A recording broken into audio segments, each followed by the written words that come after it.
আসসালামু আলাইকুম। মাটির চুলোয় রান্নাবান্না চ্যানেলে আপনাদের সবাইকে স্বাগতম। আজ আমি ছোট বড় সকলের পছন্দের দারুণ একটা রেসিপি আপনাদের সাথে শেয়ার করব।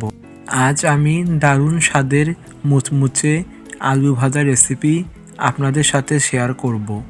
পোলাও, রুটি, পরোটা, গরম ভাত যাই বলুন না কেন, সবটার সাথেই এই আলু ভাজাটা খেতে দারুণ স্বাদের হয়। এই আলু ভাজাটা ছোট বড় সবাই পছন্দ করে। আশা করি আজকের এই আলু ভাজা রেসিপিটা আপনাদের অনেক ভালো লাগবে। দয়া করে ভিডিওটি প্রথম থেকে শেষ পর্যন্ত দেখার অনুরোধ রইল। আলু ভাজার এই রেসিপির জন্য আমার লাগবে আলু। আমি এখানে 10টা মাঝারি সাইজের আলু নিয়েছি, আর নিয়েছি 5টা কাঁচামরিচ, নিয়েছি একটা মাঝারি সাইজের পেঁয়াজ, নিয়েছি একটা ছোট রসুন। এখন আমি আলুগুলোর খোসা ছাড়িয়ে নেব। নতুন আলুর খোসা খুব সহজেই ছাড়ানো যায়। এভাবে আমি সবগুলো আলুর খোসা ছাড়িয়ে নেব। আলুর খোসা ছাড়ানো হয়ে গেলে এখন আমি মরিচের বোটাগুলো ফেলে দেব। তারপর আমি পেঁয়াজটার খোসা ছাড়িয়ে নেব। পেঁয়াজটার খোসা ছাড়ানো হয়ে গেলে এখন আমি রসুনের খোসাটাও ভালোভাবে ছাড়িয়ে নিব। পেঁয়াজ, রসুন, মরিচ সব কিছু ভালোভাবে খোসা ছাড়ানোর পরে এখন আমি আলুটা কেটে নিব।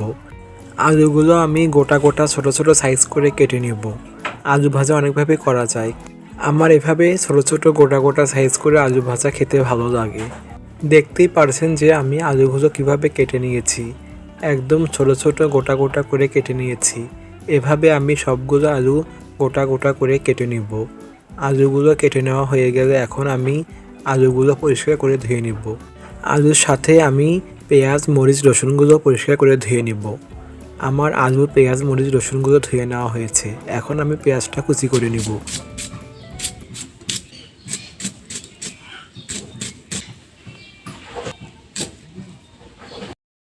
এখন আমি রসুনটাও ভালোভাবে কুচিয়ে নেব।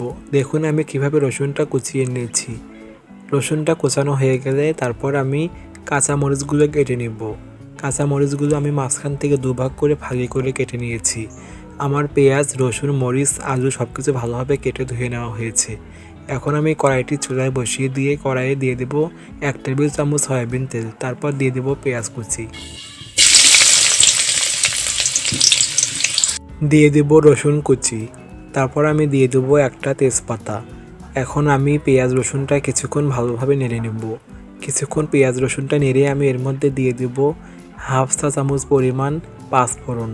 এখন আমি পেঁয়াজ রসুনটা ভালোভাবে কিছুক্ষণ নেড়ে বাদামি করে নিব।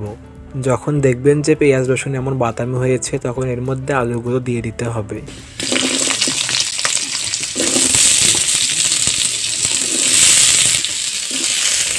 আলুগুলো দেওয়ার পর আমি দিয়ে দেব কাঁচামরিচ। কাঁচামরিচ দেওয়ার পর দিয়ে দেব 1 চা চামচ পরিমাণ লবণ। তারপর আমি দিয়ে দিব 1/2 চা চামচ পরিমাণ হলুদের গুঁড়া।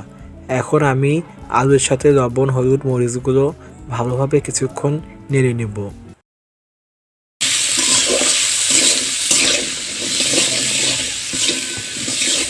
কিছুক্ষণ নেড়ে নেওয়ার পর আমি ঢাকনা দিয়ে আলুগুলো সিদ্ধ হওয়ার জন্য ঢেকে দেব।